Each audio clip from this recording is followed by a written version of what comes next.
Kahirapan sa ating bansa ay patuloy na lumalala at isa sa mga pangunahing dahilan nito ay ang kawalan ng sapat na suporta mula sa pamahalaan.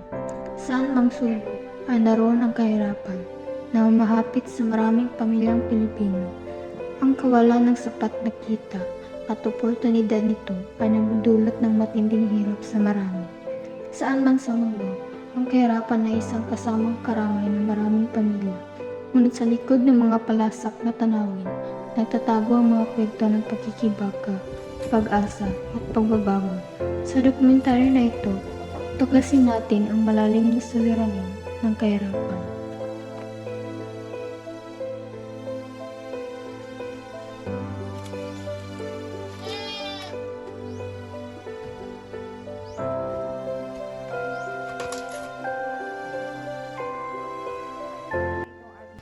Ako si Gina Flores Cardenas, 54 years old. Taga Malitbog, Dagohoy, Bohol. Unsay ginakuhaan sa inyong pang-adlaw-adlaw nga pagkaon ante?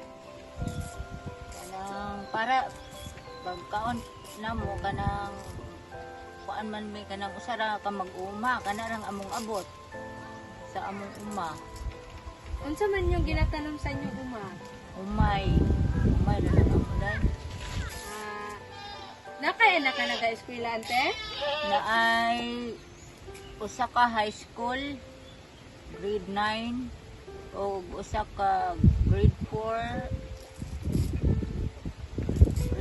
nag-eskwela sa Malitbog. Pila ka buok imong anak ante? Kuan na sila upat pero naminyo ng isa. Ang isa tambay siya ba? Tambay para eskwela. Unsay mga rason nga nung video nga ano kita sa kinabuhi ante nang hinay og financial? Gumikan sa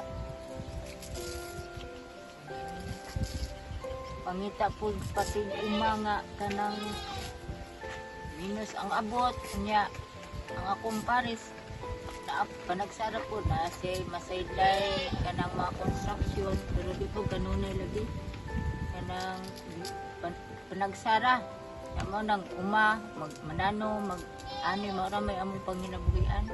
Pero mabatian gyud ninyo ang kalisod sa panahon. Kuan narong panahon na nang di kayo kanang kuan ang among ani. Dapat may mga tabang sa gobyerno nga kaabot diri nga kadawat sa inyong pamilya. Oo, sa una diha to katong labi na tong pag Dino, may itong bagyo nga ulit. Wa ba mo tubig diri gikan sa gobyerno te? Wa lagi ang taon day kay sa umaning di mi man mi ka-afford kay kulang pa man gud sa amo ang pang hinabuhi ng ipangbayar ipa kunik baskurit ka ng pangkuryente nga pang tubig o nang di mi wa mi ka-apil ana. Unsay naka-apekto anang wala gi-eskwelahan sa pang-adlaw-adlaw ninyo nga kinabuhi te? Epekto kanang wala kay gi-eskwelahan bitaw unsay naka-apekto anak karon sa inyo nga nanamoy mga anak, nanamoy anak nga mo eskwela na pud ba para sa ilang future pohon? At para sa ang mga anak medyo maka-standby siguro ng uban kung pag-eskwela kanang tama na siguro grade 12 ba ana pero sila na lang mo kuan og panginabu mga narbaho kung kanang kuan madawat naman siguro ng grade 12 na tama og panarbaho pero ang kanang gagmay pa patulinon pa na ko kay makaya pa man na mo. Pero dili mo kaya makasustain para makapa-eskwela pa sila college.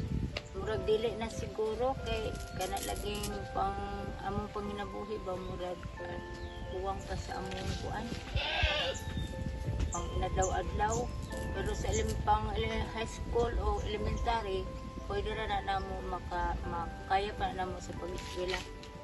Unsa may mga possible nga mga solution bitaw te para mawala ning kalisod, makatagamtang pud tagayahay nga kinabuhi, unsa kay possible nga rason para maabtan nato ang nindot nga kinabuhi? Para po sa akong opinion anak na okay na siguro mamuhi o mga kahayupan para sama sa baka, kabaw, baboy, mga kanding para managpo na sila kanang pwede na ibaligya mga na para makatabang sa among kalisod ya maning kamot po mi nga makapanarbahon ang mga pares na.